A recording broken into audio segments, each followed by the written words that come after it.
আসসালামু আলাইকুম। সবাই কেমন আছেন? আশা করি সবাই ভালো আছেন। আমিও আল্লাহর রহমতে ভালো আছি।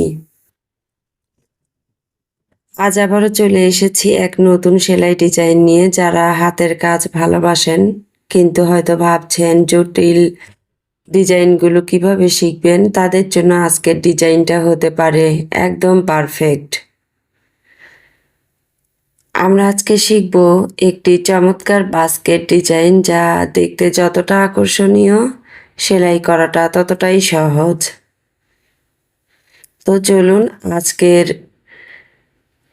ডিজাইনটি শুরু করি। আজকের এই বাস্কেট ডিজাইনটা তৈরি করতে আমি কিছু বেসিক সেলাই ব্যবহার করেছি, যা নতুনদের জন্য একদম জলের মতো সহজ। আমি প্রতিটি ধাপ এত সহজ করে দেখিয়েছি যে আপনারা যদি প্রথমবার সেলাই করেনও তবুও অনায়াসে তৈরি করে ফেলতে পারবেন এমন সুন্দর একটি ছোট্ট ডিজাইন। বাস্কেটের মূল বডিটা আমি এখানে সেলাই করেছি নিচের অংশটা ব্যাকস্ট্রি সেলাই দিয়ে আর মাঝের অংশটুকু জালি সেলাই দিয়ে। বাস্কেটের বডিটা করতে আমি গোলাপি কালারের সুতা ব্যবহার করেছি আর হাতলটা সেলাই করতে আমি চেন সেলাই এখানে করেছি। আর হাতলের কালার, সুতার কালার নিয়েছি আমি লাল সুতা। আপনারা আপনাদের পছন্দ মতো সুতা এবং সুতার কালার নিয়ে নেবেন। এই ধরনের ডিজাইনগুলো সাধারণত বাচ্চাদের টি শার্ট, ক্যাপ অথবা প্যান্টের একপাশে সেলাই করা হয়ে থাকে, ডিজাইনগুলো দেয়া হয়ে থাকে। এছাড়াও যারা কুশন বা কামিজে করতে চান তাতেও আপনারা করতে পারবেন। খুব সুন্দর একটি ডিজাইন, অনেক ভালো লাগে দেখতে। ছোট ছোট ডিজাইন। আমি এখানে আমার পছন্দ মতো বেশ উজ্জ্বল কিছু কালারের সুতা ব্যবহার করেছি। আপনারা ইচ্ছে করলে এই ধরনের ডিজাইনে পরিবর্তনও আনতে পারেন। আপনাদের পছন্দ মতো সুতার রংটা আপনারা নিয়ে করতে পারেন, আপনাদের যা রুচিতে মনে হবে।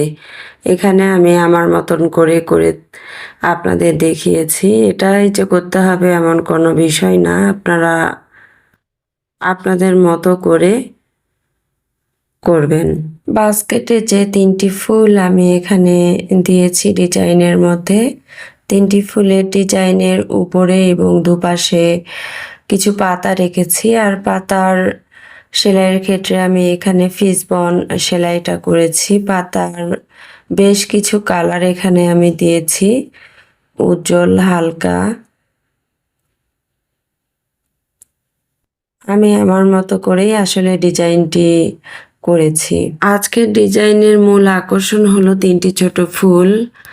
এই ফুলগুলো সেলাই করতে আমি শার্টের স্টিচ ব্যবহার করেছি। আর এই শার্টের স্টিচ সেলাই করার মেন উদ্দেশ্যই হচ্ছে ফুলের গঠনটা বা মেন স্ট্রাকচারটা ভরাট এবং মসৃণতা। ফুলগুলো সেলাই করতে আমি ব্যবহার করেছি বেগুনি আর উজ্জ্বল হলুদ সুতা নটের জন্য। ফুলের মাঝখানটায় নট দিয়েছি হলুদ সুতা। আর এই নটটা দেওয়ার জন্য সত্যি ফুলটা একটা অসাধারণ লুক দিয়েছে। এই পুরো ডিজাইনটি আমি ধাপে ধাপে বুঝিয়েছি। বিশ্বাস করুন, প্রতিটি সেলাই কৌশল, প্রতিটা প্যাচ, প্রতিটা টান সবকিছুই এত সহজভাবে দেখানো হয়েছে যে আপনি যদি একদম নতুনও হয়ে থাকেন তবুও অনায়াসে এই বাস্কেট ডিজাইনটা তৈরি করে ফেলতে পারবেন।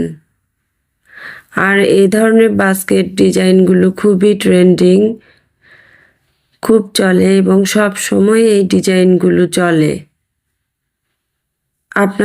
আপনারা আপনাদের ছোট্ট সোনামণিদের ড্রেসে এই ধরনের বাস্কেট ডিজাইন দিয়ে আপনাদের সোনামণিদের ড্রেসগুলোকে আরও বেশি সুন্দর, আকর্ষণীয় করে তুলতে পারবেন।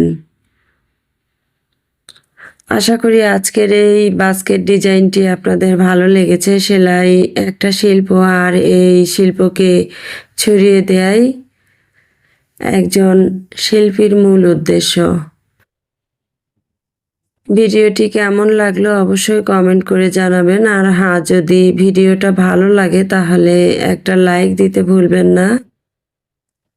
আর এমন আরও সুন্দর সুন্দর সেলাই ডিজাইন শিখতে আমার চ্যানেলটিকে সাবস্ক্রাইব করে পাশে থাকা বেল আইকনটি বাজিয়ে দিবেন, যাতে কোনো ভিডিও ছাড়ার সঙ্গে সঙ্গে আপনারা নোটিফিকেশনটা পেয়ে যান।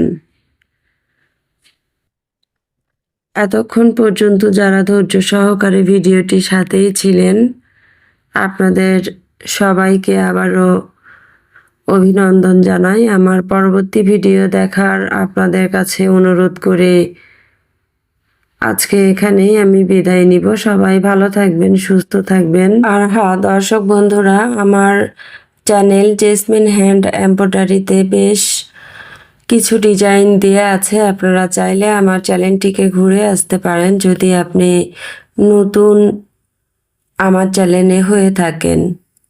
এই ধরনের ডিজাইন এবং এই ধরনের কাজ যদি আপনার পছন্দের তালিকায় হয়ে থাকে তাহলে আমার চ্যানেলটিকে সাবস্ক্রাইব করে পাশেই থাকবেন। কথা হচ্ছে পরের ভিডিওতে। সে পর্যন্ত সবাইকে আল্লাহ হাফেজ।